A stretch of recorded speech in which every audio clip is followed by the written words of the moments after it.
Mga idol, gabi na kami.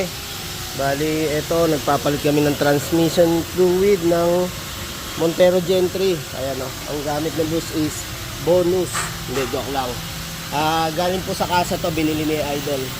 Tapos syempre, transmission filter, papalitan na rin natin.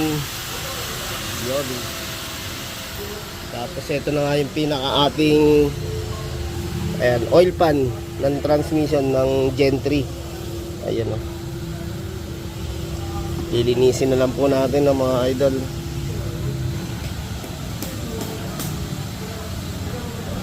Ayan, part samber natin ng filter mga paps sa Gen 3 po yan, iba yung sa Gen 2. Tapos kung gusto nyo naman pong hindi palitan, pwede naman i-cleaning yung ating filter.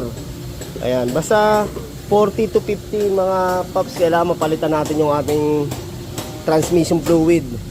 Tsaka syempre yung filter natin, kung may budget, maganda mapalitan din. Yan. Okay, lilinisan na natin to para matanggal nga yung mga ribaba mga paps. Sumobra na pala si boss dito, 80k mileage ang tinakbo. Ayun, sinasalpak na nga natin yung pinaka filter. Tapos yung na-drain natin, yan. Yung mga idol, nalinisan na natin, no? Yung magnet, ano po yan, 4 na piraso mga idol, ano? Ibabalik natin dun sa kanya-kanyang lagayan. Tapos yung gasket, hindi naman tayo nagpalit dahil maganda pa po yan. Yan, okay. Ayan na, kinakabit na nga natin yung pinaka oil pan mga idol. Tapos ilalabas natin ng pinagpat. Dumi na. Oh, sa 80k mileage. Idol, dito natin sinecheck sa ano. Ayan o. Pupunta tayo sa ilalim dito habang naka-start yung ating sasakyan, no? Susukatin natin. Ito yung sukatan niya, no? Wala na pong dipstick, yan na po ang sukatan natin. Ito. Gagamit tayo ng Allen rings.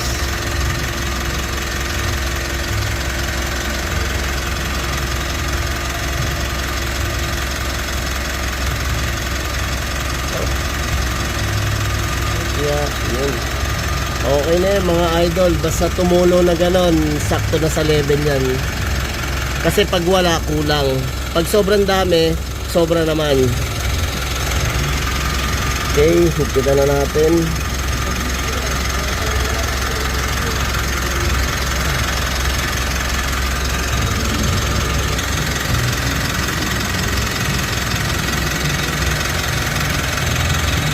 Yo mga idol, dun lang po yung lagayan natin, no? Checkan natin ang transmission fluid yun sa ilalim ng oil pan. Yo mga idol, sinabay na nga rin natin yung power steering ni boss, no? Kasi galing pa sila ng Quezon City, kaya yan, kahit gabi na diretso tayo, palitan natin yan. Ayan mga idol, sa 80k napakadumi na ng power steering, oh. Ayan mga idol, dyan pala kami nag-drain ng power steering fluid sa tinanggal namin yung size 40 niluwagan. Ayan, sa 80 dapat talaga mapalitan natin yung mga power steering 60. Ayan. Tapos ginagawa natin habang naka-drain yan, nagsasalin tayo ng bagong 8 power steering sa taas para ma-plus din siya. Kasi mga idol, yung pan-check natin ng transmission, ito lang po, ano. Basta bumili kayo ng set ng Allen wrench, yung isa dyan pwede nyo gamitin pan-check. Yan, nilagyan namin ng power steering dito para bumaba lahat ng madumi. So, isasalpak na namin yon. Yun, pinaka-plasing natin para bumaba. Ayun mga idol, wala nang tumutulo kaya hihigpitan na natin.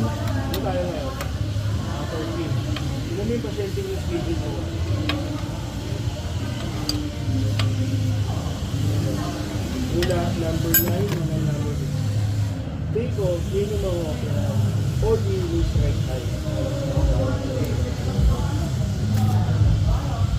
Yun yung mga ano kaya na. 15 minutes na. Magsama ka lang yan. Idol, ito na yung power steering natin na na-drain, oh. Wow, dumi. Nabili nga ni Idol tong kanyang ATF sa bandang Quezon City, tsaka yung filter mga paps. No? Nakuha niya lang 600 per liter.